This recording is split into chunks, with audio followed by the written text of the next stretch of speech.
Welcome back, guys, to another edition of the End Zone Club. If you guys are tuning in by way of WRBC Radio, first of all, first thing first, shout out to you guys. I appreciate you for tuning in on this Wednesday, 1 p.m. Central Standard Time slot. Of course, I'm excited. I think anytime you have an opportunity to just grow your brand, which this brand is, of course, it's an inspirational youth-based platform. However, we've got something for everybody. So here at the End Zone Club, if this is your first time tuning in, basically we have conversations wrapped around things we know now that we wish we knew when we were younger. So I'm telling you guys, if you can grab these conversations and apply them to your life, I promise you, you will be further in life at my age than what I am. But with that said, guys, I want you to like, share, rate, and subscribe to this podcast. We are also available on all platforms, and we have made it simple. If you find the content of this podcast to be inspirational and you think it's something of value, I also encourage you to donate. But anyway, guys, we're on the opposite side of Thanksgiving. That means that by now, if you're like me, you gained 5 pounds, maybe less, maybe more. Hopefully, you've thrown away your leftovers by now. Now, some people allow leftovers to sit around for over a week, but that ain't right. That ain't right. So if you still have leftovers in your refrigerator, please, for the love and sake of God's mercy, grace, and wisdom, let us not tempt his keeping power by eating 1 week old turkey. Anyway, guys, how are you doing? I would like to encourage you guys to just dialogue and just reply to some of the sections that we have set up on the page, which basically every episode we do, we have a question that is posed. How did you enjoy this episode? Give us honest feedback. Whew. All right, now I got all the preliminaries out the way. Let's jump into this. This is going to be a two-part episode, and I encourage you to stay around for the second part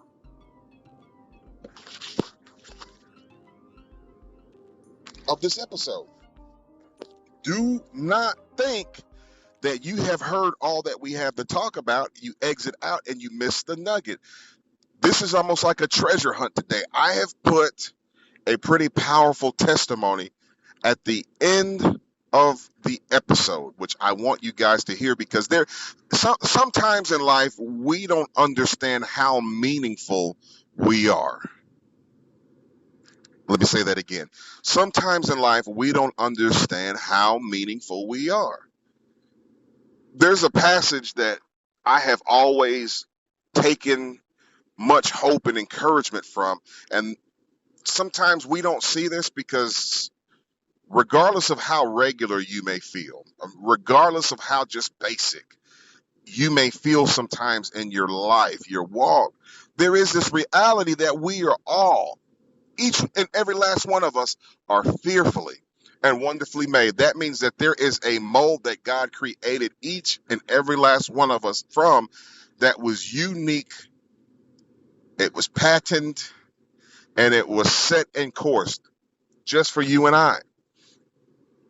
So when I hear a lot of times conversations that revolve around people that are feeling unfulfilled, sometimes people don't feel very impactful in their lives. I see some people in their marriages, they feel a little silent. Sometimes men don't feel appreciated. Husbands don't feel appreciated. Sometimes the wives don't feel like what they're doing is fully appreciated. Sometimes the kids just feel like, oh, I can't wait till I grow up and I get older and I can have some of the liberties and freedoms of adults. And they don't realize that within being adult, it's not as free and I'm trying to make up a big word here on the fly, but there's not as much liberty with being an adult as it seems, because the course of your life is determined by the needs of the people around you, i.e. your children, your spouses. One to another, you guys are responsible and accountable for. But every segment of people, sometimes I'm on the jobs, various jobs I've worked through the years, and I can tell sometimes the guy that runs the printer feels like he's as important as the manager, but maybe he didn't have the same chance. I mean, you guys know sometimes you'll go in church and people will hold you hostage for an hour, sharing all these great ideas, stories, and these different things that are going on in their life, because sometimes we are all seeking for somebody just to listen. make us feel meaningful, make us feel loved, make us feel appreciated. With that said, there's a lot going on, guys, in this world we live in right now. A lot of current events that have my attention. You take a guy like me that lives in the state of Mississippi, and I'm sure you guys have been watching the news. Jackson State, Deion Sanders going to Colorado is a big ordeal. But I'm not here to talk about that today. I'm here to share a testimony of a young friend of mine. Do I want to jump ahead on this? No. Let's not jump ahead, because if I dangle the carrot out there too much, you guys are going to just fast forward and go to the end. But anyway, with that said, I'm thankful. I'm thankful as we're coming on the opposite side of this Thanksgiving season. And I'm going to repeat this again, but I am thankful for a lot of things in life. And over a year ago, when we started this platform here at this podcast, let me just lay this platform out for you guys just a little more who are tuning in for the first time. So my wife and I operate in a capacity of youth ministry in Mississippi.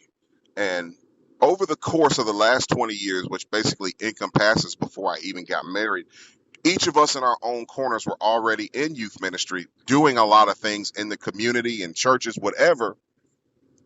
And one thing I started noticing that over, like, for example, the last 8 years, I do a lot in the community in regards to like sports. So we have football camps, which bring former NFL players. We do basketball camps, dance camps.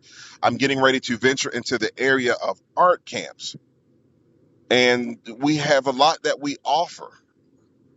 It's a labor of love. I mean, we're not making money off of it. We're not getting rich. Definitely not that.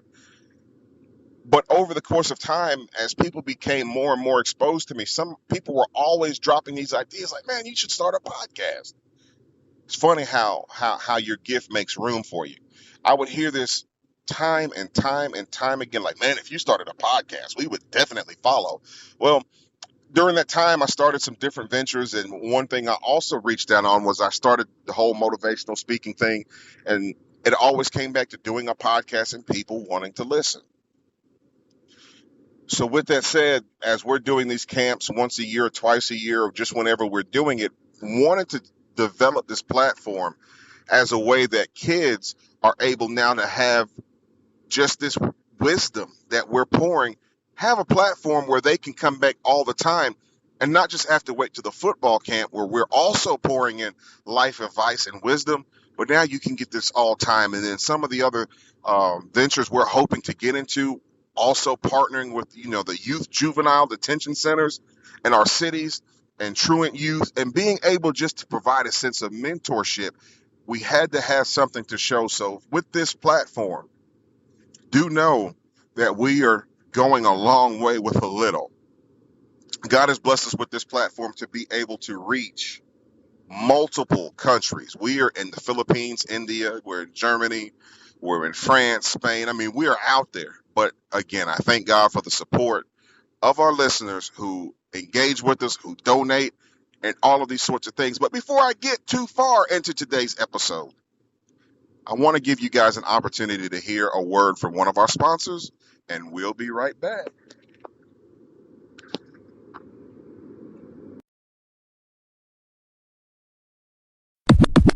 Hey guys, this is Basically Tisha from Basically Tisha. Listen, you guys will love my content. Please join me on Facebook.com/Basically Tisha or TikTok /@Basically Tisha. Hey, while we're on the topic, I got something I want to throw out here to you guys, because just the other day, it's that time of the year that now, of course, as we've gotten on the other side of Thanksgiving, the main holiday that follows Thanksgiving is Christmas. We know it's Christmas. And, all over the world, a lot of people celebrate Christmas as the advent of Christ's birth, right? Now, I'm the kind of person, I don't believe in skipping my favorite holiday, Thanksgiving, to get to Christmas. So I tell my family we're not doing anything Christmas-wise until we gotten through Thanksgiving, because yes, I love the turkey, I love the dressing, the cornbread, I love the rolls, whatever. I love it. I love to eat. I love to enjoy Thanksgiving, as well as also being thankful. during the season for all God has done for my family, right? What would Thanksgiving be if all we did was eat? Whether or not we agree with the history of Thanksgiving, there is always a portion to the believer that, yes, we are always to be thankful. So in all things, we do give thanks. And this is another day to give God thanks for life, love, the pursuit of happiness, just whatever it is you were thankful for. So, right, we get on the other side of Thanksgiving, whatever. And my wife wants the tree down. So I go in the attic and I find the tree begrudgingly, right? None of us males like getting trees down because we know what that means next. I got to put it together, put it up. So we get the tree down, and as I'm up in the attic, I see some old books that I have, and I stumble upon a book that a friend wrote over 10 years ago. And it's a story, let me preface it by, it's a story about his own personal testimony and some things that God had done personally for him. However, in the book, the very last chapter of the book, he shares a testimony that intersects with that of my own life. So the last chapter in his book was actually about something that happened between us.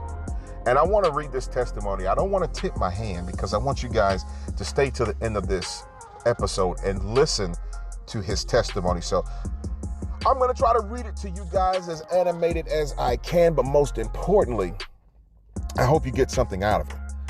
But he starts this last chapter of his book off by saying, as I come to the close of my first book, I would like to tell you a story about how I came to give my life completely to God. This is no lie. For a while, I was so lost about what God had for my life. But first, I just want to thank God for allowing me to share this moment with you, because he didn't have to spare me, but he did. I remember it like it was yesterday. I was in my early 20s when I started going out clubbing. During this time, I was trying to block God out of my life, sleeping with women and just thinking I was the man. One Thanksgiving, this friend and I flew to another state where we met up with some women that we knew. And trying to impress the lady I was after, I decided to smoke some weed. I tried it and thought it was cool. So I kept doing it. And that was my new thing. Once I got back home, I would spend money on it like it was nothing. Go to some friends and family and just smoke all night long. One Friday, I had planned out what I thought was going to be my weekend routine. I was going to get a big bag of weed, smoke it on my way home from work, shower when I got home, take a nap, get up and hit the streets. Then I planned to smoke, drink, and club all weekend. So I got off work, cashed my check, got my big bag of weed, and sure enough, started smoking it on my way home. But something was different about this weed this time. I made it home, but I was so high that it wasn't right. I pulled up at my mom's and went straight to my room because I knew something was wrong. And besides that, I couldn't let my mom see me high like this. So I laid down, but something in my head said, don't go to sleep. So I jumped up and started pacing the room scared. My heart was beating really fast.